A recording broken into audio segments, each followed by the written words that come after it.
بسم الله الرحمن الرحيم ومن أحسن قولا ممن دعا إلى الله وعمل صالحا وقال إنني من المسلمين صدق اللہ العظیم۔ السلام علیکم ورحمۃ اللہ وبرکاتہ۔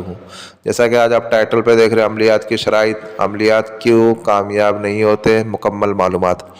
ابھی حال ہی میں نے پارٹ نمبر 7 بنایا تھا اسی تعلق سے، عملیات میں آپ کو کامیابی کیوں نہیں ملتی ہے، یعنی 7 ویڈیو بنا چکا ہوں میں اسی تعلق سے، پھر بھی لوگوں کے سوال جواب کم نہیں ہوتے، سمجھے۔ اب کچھ لوگ محنت نہیں کرنا چاہتے، پلے لسٹ میں دیکھنا نہیں چاہتے کہ وہاں پہ ساری چیزیں مینشن ہے، ساری چیزیں بتائی گئی ہے، پھر بھی جو ہے لوگوں کے سوالات اور اتنے سوال آ جاتے واٹس ایپ کے اوپر، تو سب کو جواب دینا مناسب نہیں ہوتا ہے۔ اس کے لیے آج میں اس کے اوپر پھر پارٹ نمبر 8 بنا دے رہا ہوں آپ کی سہولت کے لیے، کہ آپ کے اور جو کچھ سوال ہے انشاءاللہ جہاں تک اللہ نے علم دیا ہے وہ آپ کو پہنچانے کی فکر کروں گا، سمجھے۔ آپ غور سے سماعت فرمائیں، ویڈیو اسکپ نہیں کریں، تاکہ آپ کو جو ہے کچھ آپ سے مس نہیں ہو جاوے، اور پھر واپس سوال جواب کریں، کمنٹ کریں، تو وہ چیز نہ ہوئے۔ اس کے لیے آپ یہاں پہ دھیان سے سنو۔ ایک بھائی کا سوال تھا کہ آپ نے بتایا کر کے کہ عملیات کے دوران جب آپ عمل کر رہے ہو تو اس وقت جو ہے آپ جو ہے تعویذ وغیرہ آپ گلے میں نہیں پہن سکتے، ہاتھ میں بھی نہیں پہن سکتے، تو کیا انگوٹھی پہن سکتے ہیں؟ جی ہاں، انگوٹھی پہن سکتے ہیں، لیکن انگوٹھی سادی ہونا چاہیے، اس پہ کسی قسم کا نقش نہیں ہونا چاہیے، کسی قسم کی تعویذات وغیرہ اس پہ نہیں ہونا چاہیے، کسی قسم کے اعداد وغیرہ نہیں ہونا چاہیے۔ سادی انگوٹھی ہو، چاندی کی انگوٹھی ہو، یا کوئی انگوٹھی ایسی ہو جس کے اوپر خالی نگینہ لگا ہو، تو وہ آپ پہن سکتے ہو۔ اور دوسرے بھائی کا بھی ایسا سوال تھا کر کے کہ اس کے اندر جو ہے لوح حمزات، اکثر عامل کہتے ہیں کہ لوح حمزات رکھ کر کے پڑھنا چاہیے، لوح حمزات رہنے سے کامیابی جلدی ملتی ہے، اور آپ لوح حمزات کو بھی منع کر رہے ہو۔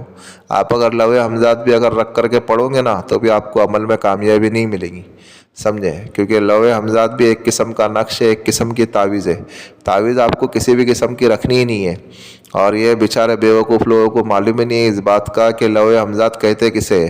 لوح حمزات سے آپ نام سے بھی نہیں سمجھ پا رہے ہو، لوح حمزات کسے کہتے ہیں؟ جو آپ چراغ جلاؤ گے نا، اس کی جو لو نکلیں گی، آگ کی جو لو نکلیں گی، جب آپ عمل پڑھتے ہو نا تو اس کی آگ کی لو میں سے وہ حمزات باہر آتا ہے۔ اس کا بھی انشاءاللہ عمل ہے میرے پاس، پھر کبھی وقت ملے گا تو انشاءاللہ اپلوڈ کروں گا۔ حمزات کے اعمال زیادہ میں اپلوڈ نہیں کرتا ہوں، کیونکہ اس میں بہت خطرہ اور بہت نقصان ہوتا ہے، اور ہر کسی کے بس کی بات بھی نہیں ہے اس کے عمل کو کرنا، سمجھے۔ اس کے لیے جو اس قسم کے اعمال نہیں ڈالتا ہوں میں زیادہ تر، سمجھے۔ تو لوح حمزات کا مطلب یہ ہوتا ہے کہ لوح حمزات کا ایک عمل ہوتا ہے، لوح حمزات نہیں ہوتا ہے۔ باقی جتنے بھی عامل وغیرہ آپ کو بیوقوف بنا رہے، وہ آپ کی مرضی، آپ کو رکھنا ہے تو آپ رکھو، یا آپ کی مرضی۔ آپ کو دیکھو حاضری ہو رہی ہے کہ نہیں ہو رہی ہے، اس کو رکھ کے بھی حاضری نہیں ہو رہی ہے، تو مطلب کیا ہے لوح حمزات رکھ کر کے، سمجھے۔ لوح حمزات اپنے پاس نہیں رکھنا چاہیے۔ اور ایک بھائی نے یہ بتایا تھا کر کے کہ آپ حصار کا نہیں بتائے، تو حصار تو بھائی میں اکثر ویڈیو میں بولتا ہوں، اکثر ویڈیو میں بتاتا ہوں کہ حصار کس طریقے سے کرنا چاہیے، کیسے نہیں کرنا چاہیے۔ بنا حصار کے تو میں بتاتا ہی نہیں ہوں۔ آپ حصار کر لو، حصار کر کے ہی بیٹھو، آپ بنا حصار کے آپ کوئی عمل نہیں کرو، بلکہ میں تو جس عمل میں حصار نہیں ہوتا اس عمل میں میں کہتا ہوں کر کے آپ حصار کرو۔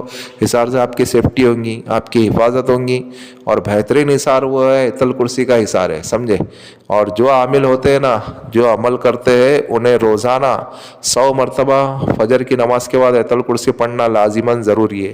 اگر 100 مرتبہ نہیں پڑھ سکتے ہیں تو کم سے کم 7 مرتبہ صبح فجر بعد پڑھ لو، اور نماز عشاء کے بعد 7 مرتبہ پڑھ لو، اور اپنے اوپر دم کرو، اپنے سینے کے اوپر دم کرو، اور اپنے دونوں ہاتھوں کے اوپر دم کرو، اور جہاں تک کہ اپنا ہاتھ جاتا ہے وہاں تک کہ آپ سارے جسم کے اوپر پھیر لو، آپ کا حصار ہو جائے گا۔ اور آپ جو دوسری ارواح سے بھی آپ بچے رہیں گے، جتنی بھی گندی ارواح ہے، جتنے بھی ناپاک چیزیں، آپ اس سے انشاءاللہ بچے رہیں گے۔ اور دوسری بات جو ایک دعا رد رجت، جو اگر عامل ہے، جو عمل کرنا جانتے ہیں، جن کو عمل کا شوق ہے، انہیں بھی دعا رد رجت روزانہ صبح 3 مرتبہ پڑھنا ہی چاہیے۔ فجر نماز کے بعد دعا رد رجت پڑھنا چاہیے، اس کی بھی ویڈیو پلے لسٹ میں مل جائیں گی۔ کسی قسم کی اگر رجت اگر ہوتی ہے نا، آپ کو رجت کا ہونا کیا ہے، مالی یا جانی نقصان ہونا۔ آپ کوئی عمل میں بیٹھے ہو، اس عمل میں اگر آپ کو اگر نقصان ہو جاتا ہے، آپ کے ہاتھ پاؤں ٹیڑھے ہو جاتے ہیں، یا آپ بے ہوش ہو جاتے ہو، یا آپ پاگل ہو جاتے ہو، یا آپ کو کوئی ایسا مرض لاحق ہو جاتا ہے، तो उसे कहते हैं रजत। या फिर आपका कोई कारोबार है, वो कारोबार में आपको नुकसान होना शुरू हो जाए तो उसे कहा जाता है रजत। रुजात भी कहते हैं और रजात भी कहते हैं, दोनों लफ्ज़ का नाम एक ही है, रुजात और रजात दोनों एक ही है। तो उससे नुकसान होता है। आप अगर दुआ रद्द रजत अगर पढ़ते हो ना रोज़ाना, अपने मामूल में अगर ऐड कर लेते हो, तो आप जो है हर किस्म की रजत से बचोगे, हर किस्म की नुकसान से बचोगे। और दायरा जो है आपको कितना बड़ा लगाना है। अब दायरा आपको जो है, मैं मेरी बात बता रहा हूँ, मैं अगर किसी अमल में बैठता हूँ तो जैसे मेरी हाइट है 5 फुट 9 इंच, यानी समझो 6 फुट के आसपास है। तो मैं बैठता हूँ तो मैं जो है कम से कम जो है मेरा जो अच्छा खासा बड़ा दायरा लगा लेता हूँ। जितने दायरे में मैं बैठता हूँ, जितनी मेरी हाइट है, वो हिसाब से मैं जो है अच्छा खासा बड़ा दायरा लगा लेता हूँ, ताकि जो है उसके अंदर कभी अगर मुझसे अगर कुछ ऊंच नीच अगर हो गई तो भी मैं दायरे के अंदर ही गिरूँ और दायरे के अंदर ही सो जाऊँ, मतलब यानी किसी किस्म का नुकसान नहीं होवे। तो आप भी जब अमल करेंगे तो आपको अच्छा खासा बड़ा दायरा लगाना है। इतना बड़ा दायरा लगा लो कि जिसके अंदर आप सुकून से सो सके। कभी कुछ अगर ऐसे अमाल भी होते ना कि हिसार में ही सोना पड़ता है, तो आप इतना बड़ा दायरा लगाओ कि जो आप उसमें सो सके, समझे। अभी एक भाई ये बता रहे थे करके कि अगर वहाँ से अगर कोई अगर हाजिरात अगर बात कर रही है आपसे तो क्या करना है। हाजिरात अगर आपसे अगर बात कर रही है, यानी समझ लो आप अगर 40 दिन का अमल कर रहे हो, 40 दिन में से हाजिर हो गई आपके पास 25वें दिन, आपका अमल पूरा नहीं हुआ है। आप समझ लो एक तादाद है, समझ लो 300 की एक तादाद आप पढ़ रहे हो, मसलन मैं एक मिसाल दे रहा हूँ, 300 की आपकी तादाद है। 300 की तादाद में आपने 150 या 200 तक आपने पढ़ लिया है, पार कर लिया है, पढ़ाई आपने उतनी पार कर ली, और आपको पढ़ना है रोज़ाना 300। तो उस वक्त में अगर हाजिर होती है और वो आपसे बात कर रही है, आपसे पूछ रही है, तो आपको उससे बात नहीं करना है। कब तक के बात नहीं करना है? जब तक कि आपकी तादाद मुकम्मल नहीं होती है, जब तक कि आपको बात नहीं करना है। आपकी तादाद अगर मुकम्मल हो जाती है, फिर देखो वो आपसे बात करती है कि नहीं करती है। वो अगर बात कर रही है हाजिरी, तो फिर आप उनसे बात करो। अगर आपकी पढ़ाई के बाद अगर आपसे बात नहीं कर रही है, तो फिर आप भी बात मत करो, पहल उसको करने दो, आप पहल मत करो, क्योंकि वो आपकी अमल की ताकत से आपके सामने आकर के खड़ी हुई है। और ये जो होते हैं ना, ये आपकी पढ़ाई से जो है ना, इनको मजबूरी में आकर के आपके सामने हाथ बांध करके खड़े होना पड़ता है। ये आपके अमल की बरकत है, ये आपकी अमल का पावर है, जो उसको जो है हाजिरात को, कैसी भी कितनी भी ताकतवर हाजिरात हो, अगर आपके अमल में अगर पावर है ना, तो उसको वहाँ पे मजबूरी में आना ही पड़ता है, और वो आपके सामने आकर के खड़े हो जाएंगी, आपके सामने आकर के बैठ जाएंगी। तो आपका क्या काम बनता है? जब तक कि आपकी हाजिरी यानी आपकी तादाद जब तक कि आपकी तादाद मुकम्मल नहीं होती है उस दिन की, जब तक कि आपको बात नहीं करना है। अगर आपकी तादाद मुकम्मल हो जा रही है, फिर उसके बाद वो अगर आपसे अगर बात कर रही है, तो आप उससे बात करो। वो अगर आपसे बात नहीं करती है, तो फिर आपको भी उससे बात नहीं करना है। और एक सवाल और ये था कर रहे थे भाई करके, कि अगर जो भी यानी चीज़ें होती है, यानी डरावनी शक्लें है, खौफनाक मंज़र है, आप अगर पढ़ाई कर रहे हो तो आपको ऐसा लगेगा कि आप जंगल में हैं, तो उस वक्त में क्या करना है? उस वक्त में आपको कुछ नहीं करना है। आप सिर्फ ऐसा समझ लो करके कि आपने देखे होंगे ना हॉरर मूवी वगैरह, पहले टेलीविज़न पे या किसी में देखे होंगे ना, आप टीवी चल रहा है ऐसा सोचो, आपके सामने आपके बच्चों को काटा जाएगा, आपके माँ बाप को काटा जाएगा, लेकिन वो सब आपके हिसार के बाहर होगा। आपको भी कुछ नहीं होगा, और न ही आपके माँ बाप को कुछ होगा, और न ही आपके बच्चों को कुछ होगा। वो आप अगर इस घर में अमल कर रहे हो, अगर वो घर में अगर वो सो रहे हैं, तो उनको किसी किस्म का नुकसान नहीं होगा, किसी किस्म की तकलीफ नहीं होगी। वो सिर्फ आपको दिखाने के लिए, सिर्फ आपको डराने के लिए, सिर्फ आपको धमकाने के लिए, वो सारा का सारा जो कुछ हो रहा है ना, वो हिसार के बाहर होगा, हिसार के अंदर नहीं होगा। जो कुछ भी होगा आपके हिसार के बाहर, आपके दायरे के बाहर, और आप भी महफूज रहेंगे। आपको नुकसान कब होगा? जब आप अगर हिसार तोड़ करके अगर बाहर गए, तो फिर आपको मजबूत नुकसान हो सकता है, और मजबूत आपको फटका पड़ सकता है। आप पागल भी हो सकते हो, आप जान से भी जा सकते हो, या आपको किसी किस्म का मर्ज लाहक हो सकता है, समझे। इसके लिए आप जो भी अमल करो ना, किसी पीर व मुर्शिद की मातहत में अमल करो। बिना उस्ताद के मातहत के अमल, बिना उस्ताद की मातहत के अमल नहीं करना चाहिए, यानी उस्ताद के मातहत के अंदर ही अमल करना चाहिए, उस्ताद की मान करके अमल करना चाहिए, उस्ताद की शागिर्दगी आपको इख्तियार करना है और उस्ताद के मातहत में ही आपको अमल करना है। समझे? जो भी हाजिरात के अमल होते हैं, जो बड़े बड़े हाजिरात के, खैर मौक्किलात के जो अमल होते हैं उसके अंदर डर और खौफ ज़्यादा होता है, और हमजात के जो अमल होते हैं उसमें डर और खौफ ज़्यादा होता है। बाकी जिन्नात वगैरह के इसमें डर और खौफ नहीं होता ज़्यादा। मौक्किलात अलग होते हैं, जिन्नात अलग होते हैं, समझे? और हमजात भी जो है जिनका ही होता है, वो हमारा एक जिस्म लतीफ़ होता है, समझे? तो वो सारी की सारी चीज़ें होती है, लेकिन बहुत पावरफुल चीज़ें होती है वो, जो इंसान के बस की बात नहीं है, समझे? और उसके अंदर जो है आपके घर में, जिस घर में आप अगर अमल कर रहे हो, तो उस घर में खुशबू अच्छे से अच्छी जलाओ, बेहतरीन खुशबू जलाओ और घर को पाक साफ रखो, अमल के दौरान भी और अमल से पहले भी। यानी उस घर में 24 घंटा तो आप नज़र नहीं रख सकते, लेकिन आपसे जितना हो सके वहाँ पे अच्छी खुशबू वाली अगरबत्ती जलाओ, अच्छी खुशबू वाली अगरबत्ती जलाओ। जैसे हमारे जिस्म की खुराक खाना है ना, तो वैसे ही नूरानी मखलूक की खुराक खुशबू है, समझे? आप जितना खुशबू जलाओगे, उस घर को जितना पाक साफ रखोगे, उतना वो आपकी तरफ अट्रैक्ट होंगी और वो आपसे मानूस होंगी। और आप अगर खुशबू अगर जलाते हो ना, किसी भी किस्म की अगरबत्ती जला लो, लोबान जला लो, ऊद जला लो, या जो अमल के दौरान आपको बताया गया है उस खुशबू को जलाओ, जो भी आपको बताया जाता है उस खुशबू को जलाओ। तो उससे क्या होगा करके कि उस घर में खुशबू होना ज़रूरी है। खुशबू जितनी होगी उतना जल्दी आपको अमल में कामयाब मिलेगी। ये जो चीज़ें जो होती है ना, ये खुशबू जो है वेलकम करती है उन लोगों का, उन लोगों को अपनी तरफ खींचती है, अपनी तरफ रागिब करती है।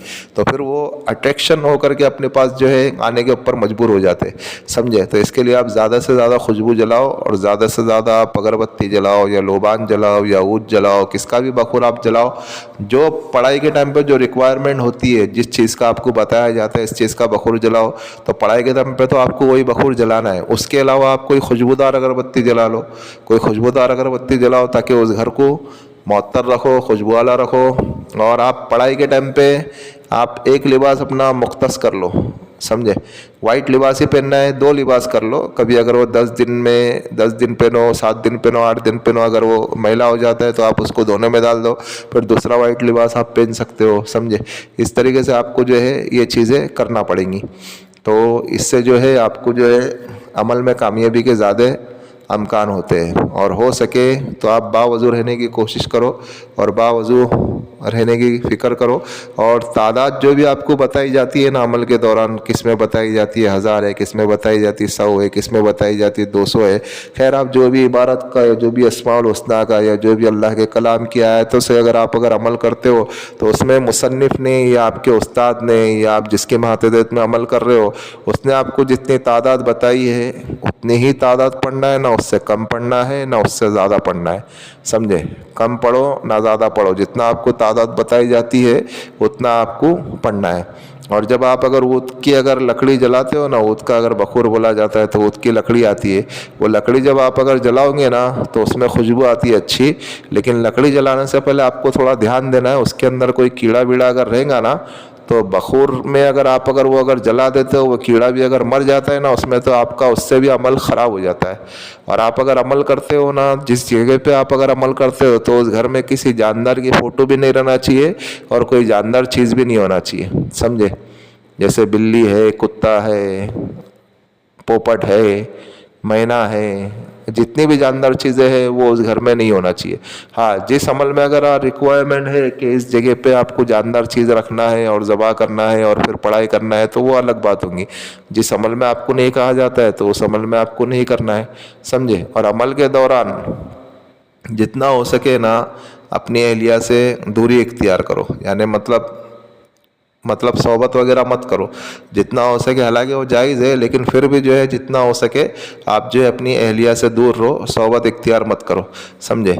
और इसके अंदर जो है बातिनी आँख का खुलना भी ज़रूरी है। ये तो मैं पहले भी बताया था, फिर भी बता रहा हूँ। बातिनी आँख आपकी अगर खुली रहेंगी तो आप जो है मखलूक़ात, नूरानी मखलूक़ात को देख सकते हो, नूरानी मखलूक़ात से बात कर सकते हो, समझे? अभी बातिनी आँख का मैं यहाँ पे एक छोटा सा अमल आपको बता देता हूँ, बहुत पावरफुल और बहुत मुजर्रब है। इसके लिए आपको कुछ नहीं करना है, सिर्फ अपनी नज़रों की हिफाजत करना है, नज़रों की हिफाजत करना है। और रोज़ाना पाव पारा पढ़ना है, जो भी टाइम पे आपको पढ़ना है पढ़ सकते हो। और दरूद शरीफ की कसरत, रोज़ाना पाव पारा اور نظروں کی حفاظت، کسی غیر محرم کے اوپر نظر نہیں پڑے، جہاں پہ دیکھنے کا اللہ نے حکم دیا ہے اس جگہ پہ دیکھو، نظروں کی حفاظت کرو، روزانہ پاؤ پارا پڑھو، اور درود شریف کی کثرت، اٹھتے بیٹھتے سوتے جاگتے، جب آپ کوئی کام کر رہے ہو کام کر لو، کام سے فارغ ہوتے ہو پھر آپ جو ہے درود شریف پڑھنا شروع کر دو۔ اچھا درود شریف کون سا پڑھے؟ صحابہ کرام رضی اللہ عنہ نے عرض کیا اللہ کے رسول صلی اللہ علیہ وسلم سے، اللہ کے نبی درود شریف کون سا پڑھے؟ تو اللہ کے رسول صلی اللہ علیہ وسلم نے درود ابراہیم بتایا کہ جو میں پڑھتا ہوں وہی درود شریف آپ کو بھی پڑھنا ہے۔ تو یہی درود شریف افضل درود ہے، درود ابراہیم آپ کو پڑھنا ہے، سمجھے؟ بڑا ہے لیکن کیا کریں گے، جو افضل ہے، آدمی ہر چیز افضل چیز پسند کرتا ہے، تو آپ درود شریف بھی درود ابراہیم پڑھیں اور استغفار بھی پڑھنے کی فکر کریں، اور سبحان اللہ و بحمدہ سبحان اللہ العظیم اس کو بھی کثرت سے پڑھنے کی فکر کریں، سمجھے؟ اور ہو سکے جتنا ہو سکے باوضو رہو، اور اپنے جسم کے اوپر خوشبو لگاؤ پڑھائی کے دوران بھی اور پڑھائی کے علاوہ بھی، سمجھے؟ اور اس کے بعد جو حاضرات سے وعدہ کیسے لیا جاتا ہے اس کے تعلق سے بھی ویڈیو بنی ہے، پھر آپ وہاں پہ پلے لسٹ میں جا کر کے آپ ویڈیو دیکھ سکتے ہیں۔ خیر ابھی اس کے بعد جو ہے جتنی ہو سکتی تھی، ابھی یہ پارٹ نمبر 8 ہو گیا، سمجھے؟ پارٹ نمبر 8 ہو گیا، یہ عملیات میں کامیابی کیوں نہیں ملتی ہے۔ ابھی ٹوٹل 8 ویڈیو بن چکی ہے، تو آپ اس میں سے آپ کو اگر جو بھی چیز پوچھنا ہے تو آپ پہلے وہاں پہ پلے لسٹ میں جا کر کے دیکھ لو، اس کے اندر آپ کو ہر چیز انشاءاللہ مل جائے گی۔ پارٹ نمبر 6 آپ ضرور دیکھو، اس کے اندر جو ہے اس میں عملیات میں کامیابی کیوں نہیں ملتی ہے اس کے تعلق سے پارٹ نمبر 6 بنایا گیا ہے، اس میں بھی دیکھو، اس میں ماں ثابت سعید کسے کہا جاتا ہے اور کون سے ایام میں عمل کیے جاتے ہیں، نورانی عمل وہ بتایا گیا ہے، اور نقش کس طریقے سے لکھا جاتا ہے، اور ساتھ کا طریقہ بھی بتایا گیا ہے، ساری چیزیں اس میں بتائی گئی ہے۔ ابھی یہاں پہ اور بتاؤں گا تو ویڈیو اور لمبی ہو جائیں گی، طویل ہوتی جائیں گی، بس یہی کچھ آپ کے لیے جنرل نالج اور آپ کے علم میں اضافہ ہو، اسی تعلق سے واپس سے یہ ویڈیو بن گئی پارٹ نمبر 8۔ جو لوگوں کے سوالات تھے اس کے جوابات انشاءاللہ میں نے دے دیے جتنا ہو سکا، ٹھیک ہے؟ بس یہی کچھ عمل ہے، آپ اس عمل کو کریں اور دعائے خیر میں ہمیں بھی یاد رکھیں۔ اور بھائی جو ہمارا روحانی وظائف چینل ہے آپ اس کو سپورٹ کریں، سبسکرائب کریں، جن لوگوں نے سبسکرائب کر دیا بیل آئیکن کو بھی آن کر دیں تاکہ اس سے ہماری نیو آنے والی ویڈیو کا نوٹیفیکیشن ملتا رہے، اور شیئر کریں دوسرے مسلمانوں میں تاکہ اور لوگ بھی اس عمل سے، اس وظیفے سے، اس نالج سے، اس انفارمیشن سے فوائد حاصل کر سکے۔ اور جس کسی کے اگر جو کوئی بھی مسئلے مسائل اور روحانی تعلق سے گھر کی بندش کروانا ہو، جادو جنات کے اثرات ہو، یا کسی خبیث ارواح کے اثرات ہو، یا بھوت کے چڑیل کے خبیث ارواح کے اثرات ہو، یا ام الصبیان کے اثرات ہو، یا آوان کے اثرات ہو، یا کاروبار کے کچھ مسئلے مسائل ہو، یا اور کسی اوپری مسئلے مسائل ہو، یا روحانی تعلق سے اور کوئی بھی مسئلے مسائل ہو، تو وہ بھی اس واٹس ایپ والے نمبر سے ہم سے رابطہ کر سکتے ہیں۔ ملتے ہیں نیکسٹ ویڈیو میں، دعاؤں کی درخواست۔ اللہ حافظ۔